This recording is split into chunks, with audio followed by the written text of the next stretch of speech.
Hi everyone, it's Wednesday Warriors and it's me, Arielle, and today I'm going to be talking about coping skills. This is a topic that I've talked about several times on this channel. We have talked about the idea of a coping bank. We've talked about things like journaling that are good coping mechanisms. We've also talked about creating our own wellness toolbox and certain things that we can put in there.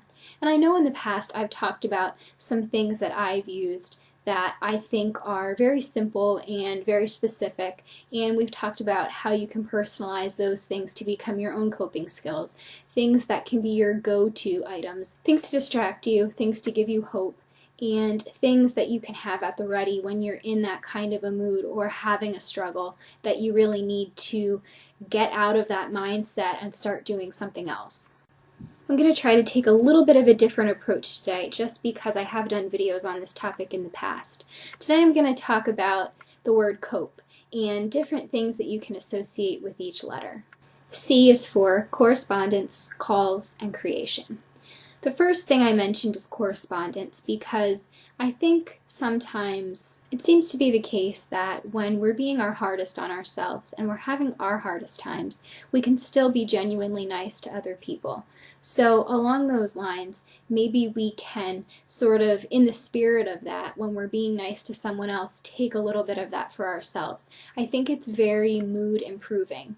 So what I'm talking about when I say correspondence is as a coping bank item, as something in your recovery toolbox, when you're having a hard time, when you're in the moment, when you're trying to resist an urge to use behaviors, or you're just feeling very miserable, you can write a letter to a friend. You can write a card to a friend. You can write lots of different cards to a friend. It can be a postcard. It can be something that's 4 pages long that you pour your heart into. But sometimes just the idea of taking a little something positive and sending it out there to someone else, it has the reverse effect in that it makes us feel good, but it also makes us think about that nice sentiment that we're sending out there. And it really does have the potential to, if not completely turn your mood around, at least be somewhat of a pick-me-up. And you can tailor it to your specific likes and dislikes. You can set aside a whole hour when you're feeling kind of blue, and you can just have that be your hour for sending out cards that you've picked for various people.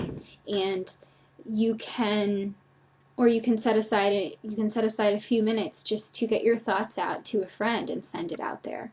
It can really be whatever you would like. The second thing I mentioned for C is calls.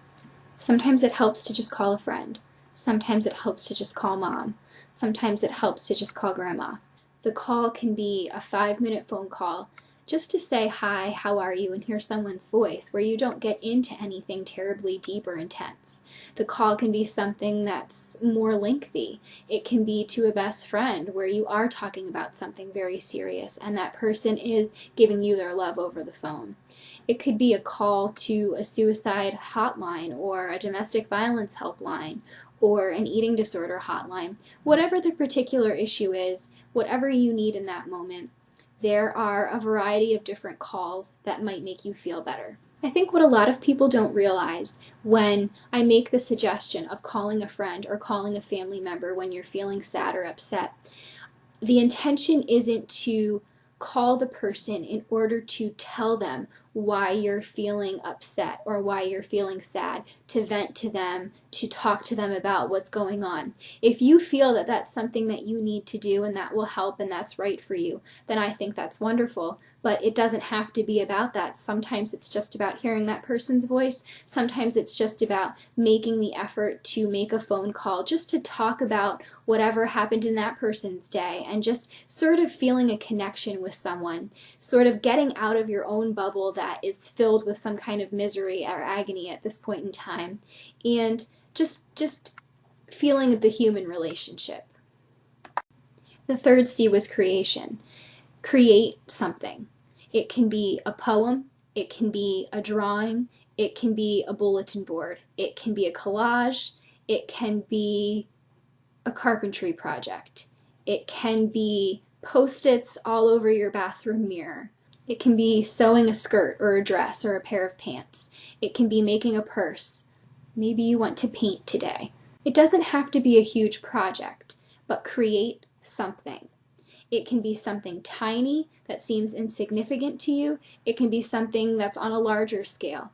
But the act of creation, it's empowering. And as soon as you start feeling empowered, as soon as you start feeling productive, you do start to get a little bit out of that rut. And by the time you're done with whatever the task was and you've created something, however small, your mood tends to be a little bit lifted.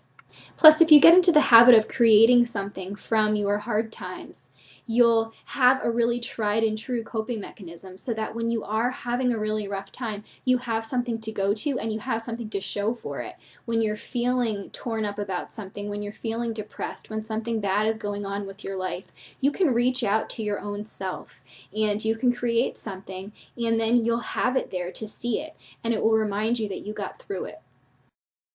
I thought I'd have O stand for organize. Organize something.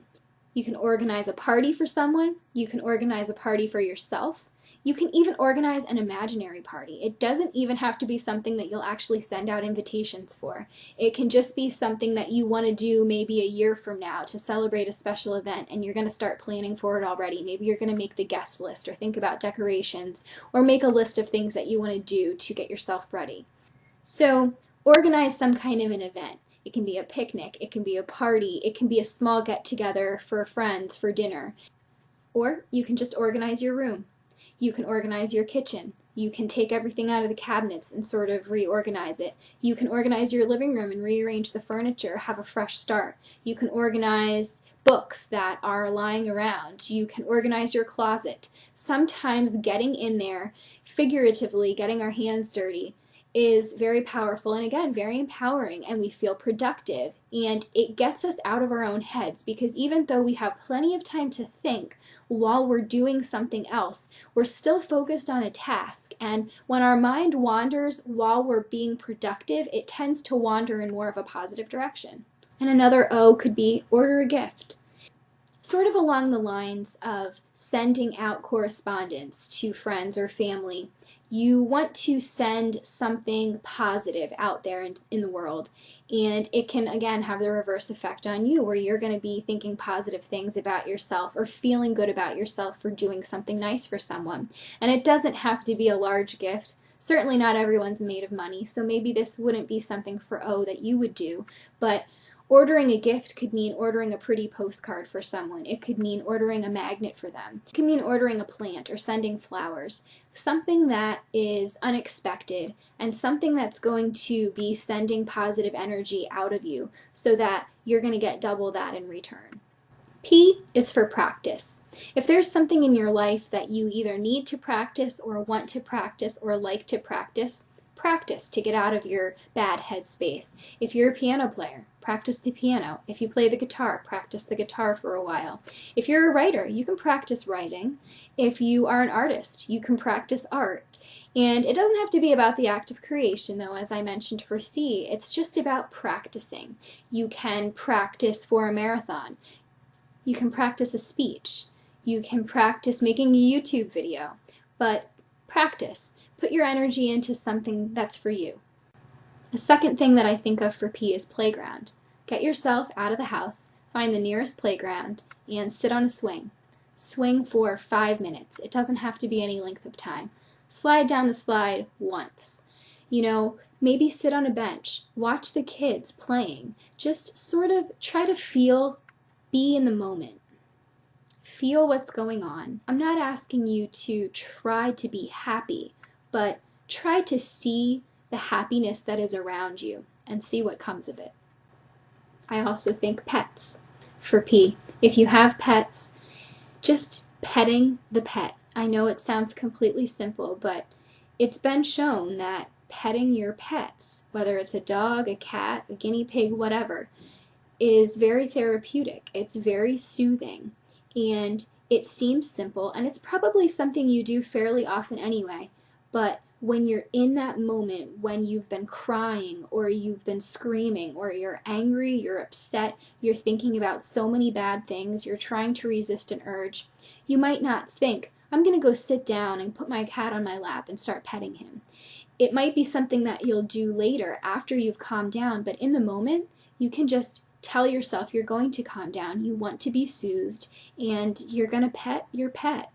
And it's something that's very simple, but again, very tried and true. And it's also about the connection, like with the human relationships. E is pretty simple. Express yourself. Whether you're going to journal, whether you're going to write yourself notes to leave around the house to be a positive influence. Maybe you're going to post something on a blog. Maybe you're going to go online and reach out in a support forum, but express yourself. Get out there whatever you need to get out there, and do it in whatever way feels comfortable for you. I hope you all have a great week, and I will see you next time.